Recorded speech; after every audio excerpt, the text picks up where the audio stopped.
വഅ്മുർ അഹ്ലക ബിസ്സലാ വസ്തബിർ അലൈഹ. ഇതാ വസ്തബിർ, ഇസ്തബറ എന്നുള്ളത് സബറിൽ നിന്നാണ്, സബറിൽ നിന്നാണ്, സബറിൽ നിന്നാണ് ഇസ്തബറ. പക്ഷേ സബറും ഇസ്തബറയും തമ്മിൽ വ്യത്യാസമുണ്ട് അല്ലേ? എന്താ സബറയും ഇസ്തബറയും തമ്മിൽ വ്യത്യാസം? ഇതിലെന്താ ഏറുള്ളത്? ഈ അലിഫ് കയറുണ്ട്, ഇവിടെ താവ് കയറുണ്ട് അല്ലേ? അലിഫ് ത. ഇത് അടിസ്ഥാനപരമായിട്ട് താണ്. ഇസ്തബറ ത അലിഫ് ബ ത. താനെ ഇബ്ദാൽ ചെയ്ത് മറിച്ചിട്ടാണ് എന്ത് ചെയ്ത് ഇവിടെ ത ആക്കിയത്. അതിനാണ് ഇബ്ദാൽ എന്ന് പറയും വ്യാകരണത്തിൽ. ഇഅ്ലാൽ ഇബ്ദാൽ എന്ന് പറയും. ഇഅ്ലാൽ എന്ന് പറഞ്ഞിട്ടുണ്ടെങ്കിൽ ചില ഹർഫുകൾ ഇല്ലത്തിൻ്റെ ഹർഫായിരിക്കും, അതിനെന്ത് ചെയ്യും വേറൊരു ഇല്ലത്തിൻ്റെ ഹർഫാക്കും. ഇപ്പോൾ ഖളാ യഖ്ദി, ഖളാ യഖ്ദി യാ ആണ് അവസാനം. പക്ഷേ വിധിക്ക് എന്താ പറയുക? ഖദാഉൻ എന്നാ പറയുക. യാഇനെ അവിടെ ഹംസയാക്കി മാറ്റി. അതേപോലെ തന്നെ കാല എന്നുള്ളത് അടിസ്ഥാനപരമായിട്ട് കാലല്ല, കാല കൗലാണ്, നടുവിൽ വാവാണ്, കവല എന്നാണ്, പക്ഷെ കാല എന്നാണ്. വാവിനെ അലിഫാക്കി മാറ്റി, അതിനാണ് ഇഅ്ലാൽ എന്ന് പറയുന്നത്. ചില ഹർഫുകൾ എന്ത് ചെയ്യും, പിന്നെ സഹീഹായ ഹർഫുകളായിരിക്കും. അലിഫ് വാ യ ഇതല്ലാത്ത ഹർഫുകളാണ് സഹീഹായ ഹർഫുകൾ. അതിലെന്ത് ചെയ്യും, ചിലത് മാറ്റും. ഇവിടെ ഇത് ഇഫ്താല വസ്നാണ്. ഇഫ്താല ഉണ്ടോ? താണ്. ഇസ്തബറൻ. പക്ഷേ സബറിനെ ഇഫ്താല വസ്നാക്കുമ്പോൾ തായിനെ താ ആക്കി മാറ്റണം എന്നുള്ളതാണ് നിയമം. അതാണ് ഇബ്ദാൽ. അതുകൊണ്ടാണ് ഇവിടെ താ വന്നത്. ഇസ്തബറ. തൈബ്. സബറയിൽ നിന്നാണ് ഇസ്തബറ. സബറയിലുള്ളതിലേറെ എന്തുണ്ട്? ഹർഫുകൾ ഏറുണ്ട്. അപ്പോൾ മബ്ന ഘടനയിൽ ഇവിടെ ഏറുണ്ട്. അതുകൊണ്ട് മാന അർത്ഥത്തിലും ഇവിടെ എന്ത് വേണം? ഏറെ വേണം, ഏറെ വേണം. ഇവിടെ ഇസ്തബറ എന്നുള്ളതിൻ്റെ കൽപ്പനക്രിയയാണ്. ഇവിടെ ഇസ്തബിർ, ഇസ്തബിർ കൽപ്പനക്രിയയാണ്. അപ്പോൾ ഇവിടെ എന്താ ഇതിൻ്റെ അർത്ഥം? ഈ സബറ എന്നത് അതിൽ നിന്ന് ഇപ്പോൾ വിശുദ്ധ ഖുർആനിൽ തന്നെ സാബറയുണ്ട്, സാബറ. അതേപോലെ തസബ്ബറുണ്ട്, അത് ഹദീസിൽ വന്ന തസബ്ബറ. പിന്നെ ഇസ്തബറ, പിന്നെ സാബറ. സബറ, സബറ എന്ന് പറഞ്ഞിട്ടുണ്ടെങ്കിൽ ക്ഷമിച്ചു അല്ലേ? ക്ഷമിച്ചു.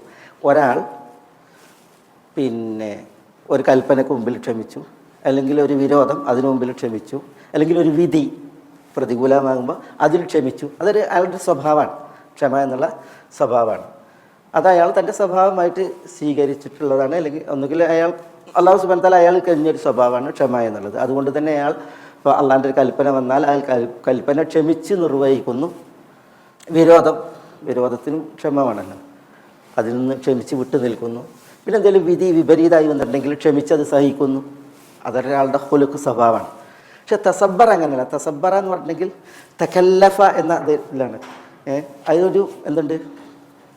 സാഹസമുണ്ട്, സാഹസമുണ്ട്. ക്ഷമ അഭ്യസിക്കലുണ്ട്, ക്ഷമ അഭ്യസിക്കലുണ്ട്. അഭ്യസിച്ചിട്ട് ഉണ്ടാക്കണതാണ് എന്ത്? തസബ്ബറ. തസബ്ബുർ എന്ന് പറയുന്നത് അതാണ്. ഇപ്പോൾ നബി സല്ലല്ലാഹു അലൈഹി വസല്ലം തങ്ങൾ ഒരു ഹദീസിൽ പറയുന്നുണ്ട്, മൻ തസബ്ബറ യുസബ്ബിറുഹുല്ല.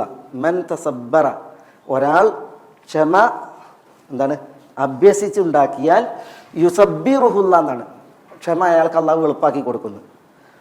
അബൂ സഈദ് അൽ ഖുദ്രി റളിയല്ലാഹു അൻഹു ഒരിക്കൽ അദ്ദേഹത്തിൻ്റെ ഉമ്മ പറഞ്ഞ് റസൂലുള്ളാഹിൻ്റെ അടുത്ത് നിന്ന് പോയിട്ട് കുറച്ച് ഭക്ഷണം മേടിക്കാൻ, റസൂലുള്ളാഹിൻ്റെ അടുത്ത് പോയിട്ട് കുറച്ച് ഭക്ഷണം മേടിക്കാൻ പറഞ്ഞേക്കാൻ. അന്ന് റസൂലുള്ള അവിടെ ഭക്ഷണം വിതരണം ചെയ്യുന്നുണ്ട്. അതറിഞ്ഞിട്ടാണ് അബൂ സഈദ് അൽ ഖുദ്രിൻ്റെ ഉമ്മ പറഞ്ഞേക്കണത്. അപ്പോൾ അബൂ സഈദ് പറയാണ്, ഞാൻ ചെന്ന് നോക്കുമ്പോൾ ആളുകളൊക്കെ വാങ്ങിക്കൊണ്ടിരിക്കുകയാണ്, റസൂലുള്ളാഹിനോട് ഇങ്ങനെ ഭക്ഷണം വാങ്ങിക്കൊണ്ടിരിക്കുകയാണ്. അപ്പോൾ എല്ലാവരും അൻസാരികളാണ് വാങ്ങുന്നത്, എല്ലാവരും തിരക്കുന്നുണ്ട്. അപ്പോൾ ഞാൻ എന്ത് ചെയ്ത് മാറിയുന്നു, വിട്ടുന്നു. ഇദ്ദേഹം അൻസാരി തന്നെയാണ്, അബൂ സഈദ് അൽ ഖുദ്രി അൻസാരിയാണ്. മാലിക് ബിൻ സിനാൻ അൽ അൻസാരി. ഖുദ്രി അദ്ദേഹത്തിൻ്റെ ഉമ്മയിലേക്ക് ചേർത്താണ് ഖുദ്റ എന്ന് പറയുന്ന പിന്നെ നിസ്ബ. ഏതായാലും എല്ലാവരും വാങ്ങി കഴിഞ്ഞ ഭക്ഷണം കഴിഞ്ഞ് അദ്ദേഹത്തിന് കിട്ടിയില്ല, അബൂ സഈദ് ഖുദ്രി കിട്ടിയില്ല, കാരണം ഇപ്പം മാറിയെന്നായിരുന്നു. അപ്പോൾ റസൂൽ സ്വല്ലല്ലാഹു അലൈഹി വസല്ലം തങ്ങൾ പറയുന്നുണ്ട്, എൻ്റെ കയ്യിൽ എത്ര ശേഷിക്കുന്നുവോ അത് അത്രയും തരാൻ ഞാൻ ഒരുക്കാണ് എന്ന് പറഞ്ഞിട്ട് റസൂലുള്ളാഹി സ്വല്ലല്ലാഹു അലൈഹി വസല്ലം തങ്ങൾ അവിടെ പറയുന്നുണ്ട്, മൻ യസ്തഅഫിഫ് യുഇഫുഹുല്ലാഹ് വമൻ യസ്തഗ്നി യുഗ്നിഹില്ലാഹ് വമൻ യതസബ്ബർ യുസബ്ബിറുഹുല്ലാഹ് എന്നൊക്കെ പറയുന്നുണ്ട്. പിന്നെ നബി സല്ലല്ലാഹു അലൈഹി വസല്ലം തങ്ങൾ പറയുന്നുണ്ട്, ആരുടെയെങ്കിലും കയ്യിൽ ഒരു ദിർഹമെങ്കിലും ഉണ്ടെങ്കിൽ അയാൾ ചോദിക്കാതിരിക്കട്ടെ എന്ന അർത്ഥത്തിൽ. അതും ഇസ്ലാത്തുൽ മതങ്ങൾ പറയുന്നത്. അപ്പോൾ അദ്ദേഹം പറയാണ്, പിന്നെ അബൂ സഈദ് ഖുദരി പറയാണ്, എൻ്റെ അടുക്കൽ എൻ്റെ നാക്കത്തി അലി യാക്കൂത്ത എന്ന് പറഞ്ഞിട്ട് അദ്ദേഹത്തിന് ഒരൊട്ടകം ഉണ്ടായി. യാക്കൂത്ത എന്ന് പറഞ്ഞിട്ട് ഒരു പെണ്ണൊട്ടകം. എൻ്റെ അടുത്ത് ഒരു യാക്കൂത്ത ഒട്ടകം ഉണ്ടല്ലോ, എനിക്ക് ആ ഒട്ടകം മതി, ദിർഹമല്ല, ഒരു ഉക്കിയുണ്ട് എങ്കിൽ അയാൾ ചോദിക്കരുത് എന്നുള്ള അർത്ഥത്തിൽ പറഞ്ഞപ്പോൾ, എൻ്റെ അടുത്തുള്ള എൻ്റെ യാക്കൂത്ത ഒട്ടകം ഒരു ഉക്കിയേക്കാൾ വില ഉള്ളതാണ്, അതുകൊണ്ട് ഇനി ഞാൻ ചോദിക്കാനില്ല എന്ന് പറഞ്ഞിട്ട് എന്ത് ചെയ്യണം, അദ്ദേഹം ഉമ്മൻ്റെ അടുത്തേക്ക് പോവുക ചെയ്യണത്. ആര്? അബൂ സഈദ് അൽ ഖുദരി. പക്ഷേ റസൂലുള്ളാഹി സ്വല്ലല്ലാഹു അലൈഹി വസല്ലം തങ്ങൾ അവിടെ സഹാബത്തിനോട് പറഞ്ഞ ആ പ്രയോഗങ്ങൾ, വമൻ യസ്തഅഫിഫ്, ഒരാൾ പാതിവൃത്യം കാത്തു സൂക്ഷിച്ചാൽ യുഅഫുഹുല്ല, അയാൾക്ക് അല്ലാഹു അതിനുള്ള സഹായം തരും. പാതിവൃത്യം കാത്തു സൂക്ഷിക്കാനുള്ള സഹായം തരും. വമൻ യതസബ്ബർ, ഒരാൾ ക്ഷമ അഭ്യസിക്കുകയാണ്, ക്ഷമ എന്ത് ചെയ്യാണ്, പ്രാക്ടീസ് ചെയ്യുകയാണെങ്കിൽ അല്ലാഹു സുബ്ഹാനഹു വ തആല അയാൾക്ക് യുസബ്ബിറുള്ള എളുപ്പം നൽകും, ക്ഷമിക്കാനുള്ള എളുപ്പം നൽകും. അതേപോലെ തന്നെ ഉമയ്യസ്തഗ്നി, ഒരാൾ സ്വയം പര്യാപ്തതയും ധന്യതയും പിന്നെ കാണിക്കുകയാണെങ്കിൽ അല്ലാഹു സുബ്ഹാനഹു വ തആല അയാൾക്ക് ഐശ്വര്യം നൽകും എന്ന് പറയുന്ന പ്രയോഗം. അപ്പോൾ അവിടെ ഞാൻ പറഞ്ഞത് എന്താ വെച്ചാൽ തസബ്ബറ എന്നുള്ളതാണ്. തസബ്ബറയിൽ എന്തുണ്ട്? സബറ എന്നതിനേക്കാൾ ഒരു ആശയ വൈപുല്യമുണ്ട്. ഇതൊരു തക്റാറിനെ അറിയിക്കുന്നു, അതായത് ക്ഷമ പ്രാക്ടീസ് ചെയ്യാനുള്ള ആ പരിശ്രമം, അതിനൊരു ഒടുക്കമുണ്ട്. ഇസ്തബറ, അതാണ് ഇസ്തബറ എന്ന് പറഞ്ഞെങ്കിൽ ഒരാൾ എന്ത് ചെയ്തു, ക്ഷമ പ്രാക്ടീസ് ചെയ്തു, അഭ്യസിച്ചു, അങ്ങനെ അതിൽ എന്ത് ചെയ്തു, അയാൾ അതിൻ്റെ ഒരു അവസാന ഘട്ടത്തെ, അതിനാണ് ഇസ്തബറ എന്ന് പറയുന്നത്. നന്നായി ക്ഷമിക്കുക എന്ന് നമുക്ക് പറയാം, നന്നായി കഠിനാധ്വാനിയായി പരിശ്രമിച്ച് ക്ഷമ അവലംബിക്കുക എന്നൊരർത്ഥമായിരിക്കും അപ്പോൾ കിട്ടുക ഇസ്തബറ. സാബറ എന്താ? സാബറ മുസാബറത്തിനെയാണ് അറിയിക്കുന്നത്. അപ്പുറത്തെ ഒരാളുണ്ട്, അയാളോടുള്ള ഒരു സംഘടനയും ഏറ്റുമുട്ടലും അതിനുള്ള ക്ഷമയാണ്. മനസ്സിലായി? ഒരു മനുഷ്യൻ്റെ അപ്പുറത്ത് അവനോട് എതിരാളിയായിട്ട് അവൻ്റെ ദേഹേച്ചുണ്ട്, തന്നിഷ്ടം, അതേപ്പുറത്ത് ശൈത്താനുണ്ട്, അപ്പുറത്ത് അവൻ്റെ ശത്രുവുണ്ട്. അപ്പോൾ ആ ശത്രുവിനോടുള്ള ഏറ്റുമുട്ടലാണ് ക്ഷമയിലൂടെ, അതാണ് സാബറ. അല്ലാഹു സുബ്ഹാനഹു വ തആല ഇസ്ബിറു വസാബിറു എന്ന് പറഞ്ഞില്ലേ, അപ്പോൾ സാബറ എന്നുള്ളതിൽ അതാണ് ഉദ്ദേശം. ഒരു പിന്നെ പ്രതിയോഗി അപ്പുറത്തുണ്ട്, അയാളുടെ മുമ്പിലുള്ള ക്ഷമ. അപ്പോൾ തസബ്ബറ, ഇസ്തബറ, സാബറ, സബറ, ഇതൊക്കെ എന്തുണ്ട് അർത്ഥത്തിൽ വ്യത്യാസമുണ്ട്.